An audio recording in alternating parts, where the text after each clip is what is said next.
Bienvenue à tous et à toutes pour ce partage que je fais avec vous aujourd'hui qui s'intitule « Il connaît les coupables ». Alors, je fais cette allusion par rapport au fait que, évidemment, dans le monde que nous vivons actuellement, nous pouvons toujours avoir un doute sur une personne. Est-elle coupable? Est-elle non coupable? L'homme tente toujours de faire une enquête et tirer des conclusions, à savoir si la personne a prétendument fait les choses ou non. Et donc, il y a effectivement une enquête qui est lancée, etc. Nous connaissons les lois des hommes et évidemment la justice des hommes qui parfois, malheureusement, s'est souvent trompé. C'est un constat qu'on fait quand on observe tous les jugements qui ont eu lieu précédemment dans notre monde. Nous voyons que des personnes qui étaient innocentes, malheureusement, sont enfin sorties, etc., parce qu'elles n'étaient pas finalement coupables, etc. Mais l'homme peut se tromper, n'est-ce pas? Quand on prend des décisions, quand on considère quelqu'un, quand on sait que quelqu'un peut-être nous a trahis, il nous arrive parfois de nous tromper, ou bien alors, évidemment, nous prenons des décisions trop vite et nous pensons qu'une personne est coupable. Évidemment, ce sont des choses qui nous arrivent très souvent, mais il y a quelque chose dont j'aimerais vous parler. Quelqu'un qui ne se trompe jamais, qui sait tout, qui voit tout, qui connaît tout. Et j'aimerais vous parler de cela maintenant. Nous allons lire un livre, le livre de Job, le chapitre 11, le verset 11. Il est dit ceci: « Car il connaît les vicieux, il voit facilement les coupables. L'homme, au contraire, a l'intelligence d'un fou. » Le verset 13, plus loin, il est dit: « Pour toi, dirige ton cœur vers Dieu, étends vers lui tes mains, éloigne-toi de l'iniquité et ne laisse pas habiter l'injustice sous ta tente. Alors tu lèveras ton front sans tache, tu seras ferme et sans crainte, tu oublieras tes souffrances, tu t'en souviendras comme des eaux écoulées. Tes jours auront plus d'éclat que le soleil à son midi. Des ténèbres seront comme la lumière du matin. Tu seras plein de confiance et ton attente ne sera pas vaine. Tu regarderas autour de toi et tu reposeras en sûreté. Tu te coucheras sans que personne ne te trouble et plusieurs caresseront ton visage. » Voilà, etc. Donc on voit ici que Dieu connaît déjà prétendument les coupables. Il sait tout, il voit tout. Et on va lire, même juste un peu plus loin, je vais me permettre, dans le chapitre 14 du livre de Job, et on voit ici dans le verset 4, « Comment d'un être souillé sortira-t-il un être pur? Il n'en peut sortir aucun. » Donc Dieu voit le vicieux, Dieu voit le coupable. Et nous sommes tous irrévocablement consommateurs du péché, volontairement ou involontairement. C'est-à-dire que, comme dit le passage de Job 14, 4, « Comment d'un être souillé sortira-t-il un homme pur? Il n'en peut sortir aucun. » C'est-à-dire que de nous-mêmes, de nos propres capacités humaines, nous ne pourrons pas sortir indemnes de nos péchés face à Dieu. Parce que nous sommes coupables devant Dieu, n'est-ce pas? Donc, il y a une sentence pour ceux qui sont coupables du péché, évidemment. Et on le lit un peu plus loin, toujours le chapitre 14, dans le verset 16. « Mais aujourd'hui, tu comptes mes pas, tu as l'œil sur mes péchés, mes transgressions seront scellées en un faisceau, et tu imagines des iniquités à ma charge. » Comprenez que Dieu sait, Dieu voit les transgressions, quelles qu'elles soient. Il connaît tout, il sait tout, il voit tout. Rien ne lui échappe. La question que nous devons nous poser, auditeurs, auditrices, c'est comment je vais pouvoir faire pour m'en sortir face à un créateur qui sait tout, qui voit tout et qui connaît tous mes péchés. Comment je vais faire, sachant que toute ma vie, volontairement ou involontairement, je vais commettre des erreurs, des péchés. Et que rien ne pourra échapper à ce créateur, mes amis. Comprenez bien que là, nous sommes face à un problème. Le problème de l'humanité tout entière, évidemment. Et moi-même, je suis dedans. parce que je fais partie de l'humanité, comme toi, auditeur, auditrice, tu fais partie de l'humanité. Il est dit, aujourd'hui tu comptes mes pas, tu as l'œil sur mes péchés. Dieu voit tout ce que nous faisons et évidemment, il n'est pas insensible. Il éprouve de la tristesse en voyant que nous commettons des péchés. Mais Dieu a une bonne nouvelle pour toute personne sur la terre. Il y a une solution à ce problème, auditeur, auditrice. Et je répète, il y a une solution à ce problème, auditeur, auditrice. Puisque nous sommes contraints de vivre sur cette terre, dans ce corps physique que nous avons, avec l'esprit qui y demeure, évidemment, l'âme et l'esprit, nous sommes enfermés dans ce corps, attendant la sentence finale, n'est-ce pas? Mais là, nous savons que le péché est contre nous face au jugement. Eh bien, il y a une bonne nouvelle. Dans la Bible, il y a une bonne nouvelle. Jésus-Christ est venu pour effacer nos péchés. Auditeur, auditrice, toi qui écoutes ce message. Jésus-Christ est venu à la croix. Il a donné sa vie sur la croix dans un seul but, nous délivrer de nos péchés par son sang. Apocalypse 1,5. Son corps a été crucifié sur la croix dans un seul but, nous délivrer de cette malédiction qui nous condamne. Donc Dieu a le regard constamment sur terre sur nous. Il observe et il voit nos péchés. Que nous soyons religieux ou autres, il sait très bien ce que nous faisons et rien ne lui échappe. Je répète, rien ne lui échappe.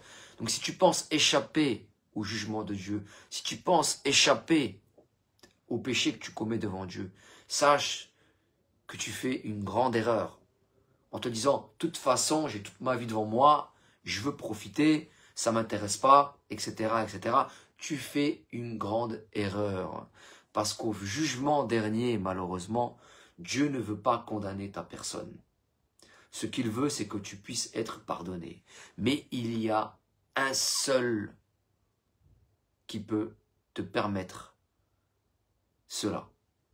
Une seule, je dirais, une seule personne et un seul moyen. Un seul moyen. Jésus-Christ crucifié pour effacer tes péchés. Donc, si tu ne veux pas être condamné parce que Dieu a le regard sur tes péchés, il sait ce que tu fais.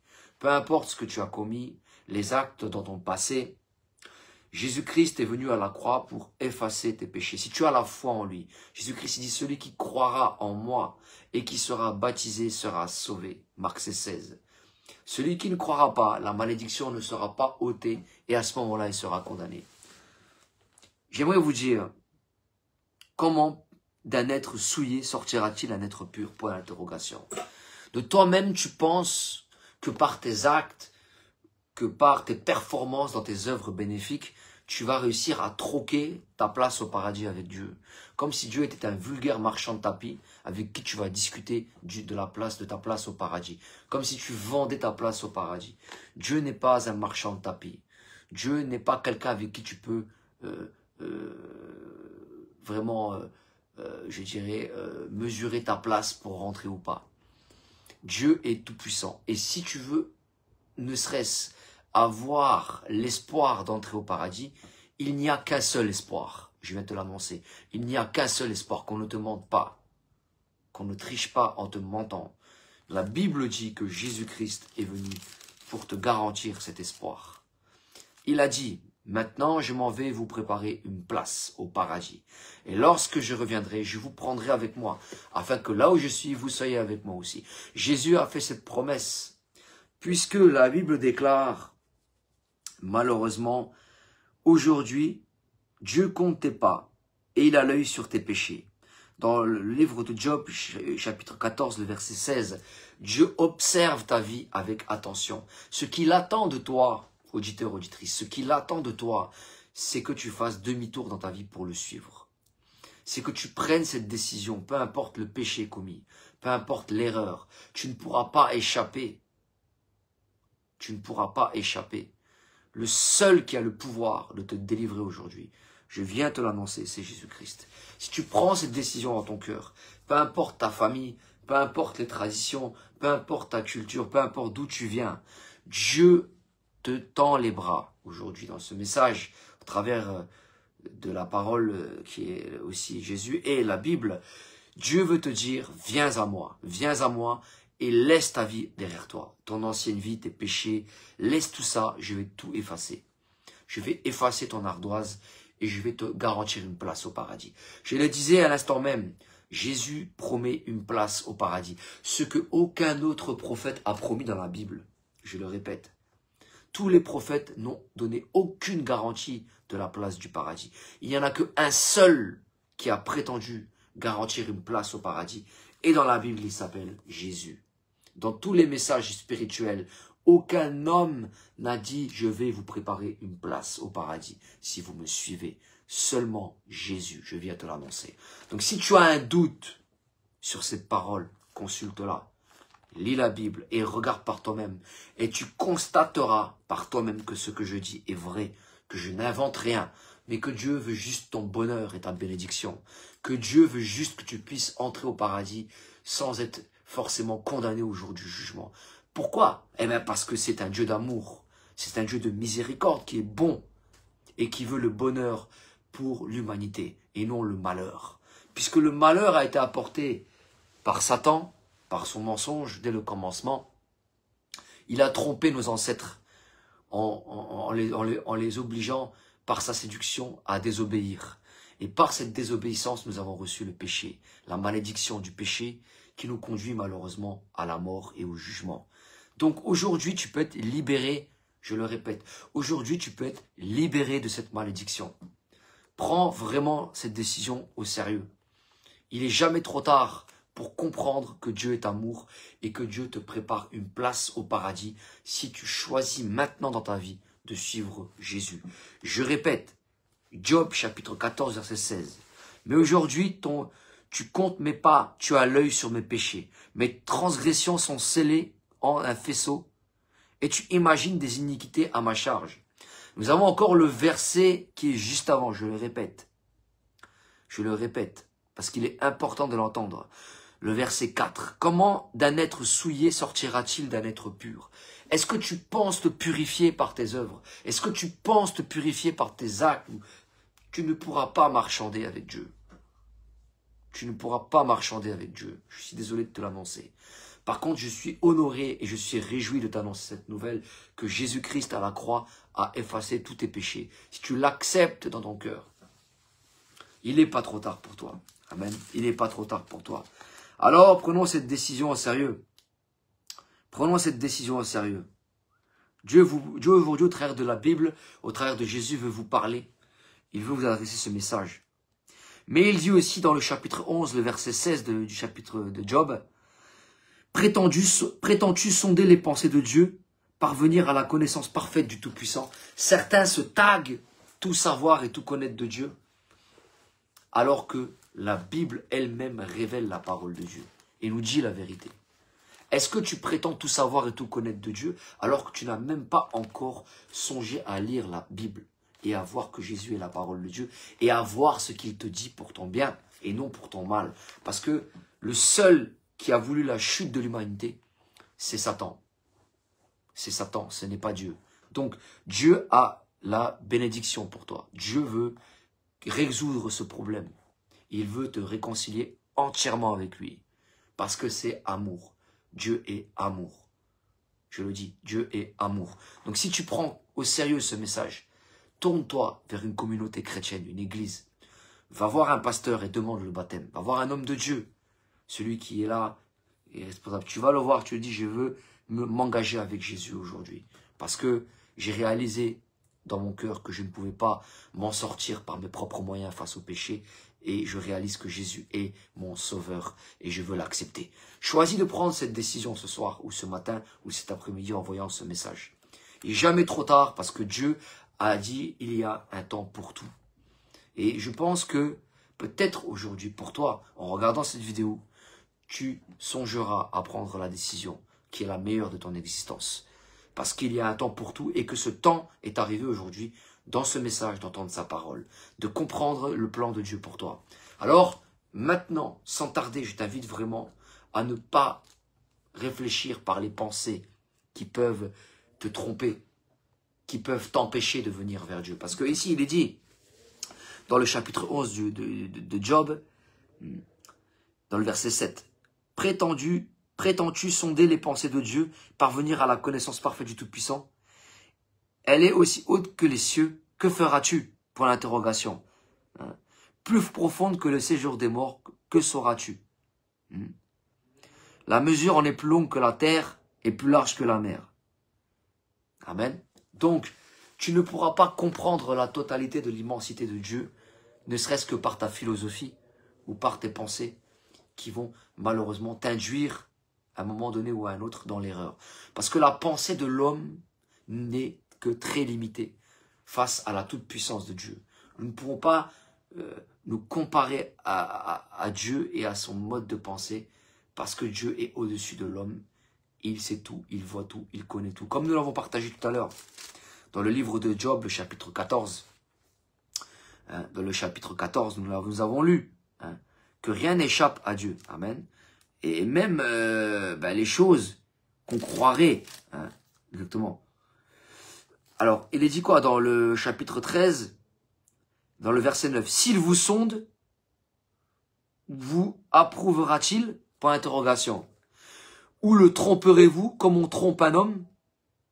Certainement, il vous condamnera. Si vous n'agissez en secret que par égard pour sa personne. Donc, pensez-vous que vous allez tromper Dieu? Pensez-vous que, non, Dieu, rien ne lui échappe, mon ami. Mon ami, qui que tu sois, auditeur, auditrice, prends cette décision, n'attends plus. Jésus est à la porte, il revient bientôt. Son message est jusqu'à la fin valable. C'est un évangile éternel, je le répète. La Bible dit, dans le livre d'Apocalypse, que c'est un évangile éternellement valable. Qu'il est adressé à tous les habitants de la terre, à toute tribu, à toute langue et à tout peuple. Jusqu'à la fin, il est valable. C'est ce que dit la Bible, c'est pas moi. Et donc, dans ce message, Jésus t'adresse cette parole en te disant, si vous ne croyez pas ce que je suis, vous mourrez dans vos péchés. C'est la parole de Jésus, ça.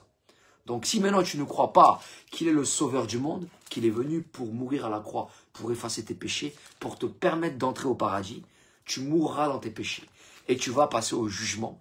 Et il y a un lieu qui s'appelle l'étang de feu. Alors Dieu ne veut sous aucun prétexte que tu ailles dans ce lieu, auditeur, auditrice. Lui, ce qu'il désire le plus profond dans son cœur, c'est que tu te tournes vers lui et que tu considères son message et que tu puisses maintenant emprunter de le suivre, son chemin, au travers de Jésus. Il veut t'offrir une place, il veut te pardonner, il veut effacer tes péchés. La Bible dit en Apocalypse 1,5 dans la Bible, il nous délivre de nos péchés par le sacrifice que Jésus a fait à la croix par son sang. C'est le moyen par lequel Jésus a délivré l'humanité de la malédiction du péché. Donc si tu crois par la foi, va au bout, va jusqu'au bout. Ne t'arrête pas en chemin par tes pensées comme nous l'avons partagé évidemment, comme nous l'avons partagé ici tout à l'heure. Les pensées sont trompeuses, n'est-ce pas? Les pensées sont trompeuses. Mais Dieu sonde les cœurs et il voit tout, il sait tout, il connaît tout de toi, il connaît tes péchés et tout ça. Il est prêt à effacer ton ardoise. Il est prêt à dire c'est bon, allez c'est terminé, tu choisis, je t'invite à entrer au paradis. C'est pas magnifique? C'est merveilleux. Dieu qui nous invite, un grand Dieu d'amour qui nous tend ses bras d'amour et qui nous dit mais qu'est-ce que tu attends? Viens maintenant, il n'est pas trop tard. Dieu ne va aucunement te rejeter pour tes péchés. Au contraire, il est venu pour des pécheurs, Jésus. Dieu n'est pas venu pour des justes, pour des gens parfaits. La Bible dit mais qu'il est venu pour des pécheurs. Donc il n'est jamais trop tard pour faire demi-tour. Et si tu as en toi ce sentiment de culpabilité qui te ronge à l'intérieur parce que tu as fait beaucoup de mal à des gens, j'aimerais te dire que maintenant il est temps de jeter ça à la poubelle. Amen. Il est temps de jeter ça à la poubelle, mon ami. Auditeur, auditrice, jette ça à la poubelle. Jette toute ta culpabilité, tout le mal que tu as pu faire à peut-être, je sais pas, ton ex-femme, je sais pas, ou j'en sais rien. Jette tout ça à la poubelle et viens au pied de Jésus. Parce que Jésus, il a dit, venez à moi, vous tous qui êtes fatigués et chargés, et je vous donnerai du repos. Matthieu 11, 28, 29. Prenez mon joug sur vous et recevez mes instructions. Jésus est le maître incontesté de la vérité. C'est la parole de vérité. Et quand il est venu sur la terre, il est venu délivrer nos âmes pécheuses et péchereurs. Il est venu nous délivrer. Il est venu nous délivrer de nos péchés par son sang. Apocalypse 1,5. C'est le sauveur du monde, le sauveur de l'humanité, je le répète. Donc ne doute plus maintenant, je t'en prie. Peu importe ta croyance, peu importe tes origines, peu importe ta famille, ta culture, tout ça n'est que un détail pour Dieu et pour toi. Si maintenant tu veux choisir le meilleur et que tu veux te garantir une place au paradis avec Dieu, d'être sûr d'entrer au paradis, d'être sûr d'être pardonné de tes péchés, alors ne perds plus de temps. Tu as écouté ce message, je t'invite vraiment à le partager, je t'invite vraiment voilà, à apprécier, à mettre ton petit pouce, voilà, ça donnera encore de la force pour les autres qui regarderont ce message aussi, mais voilà, surtout, ne t'empêche pas de le partager. Voilà, merci beaucoup, et je vous dis à bientôt pour un prochain partage. Salut tout le monde.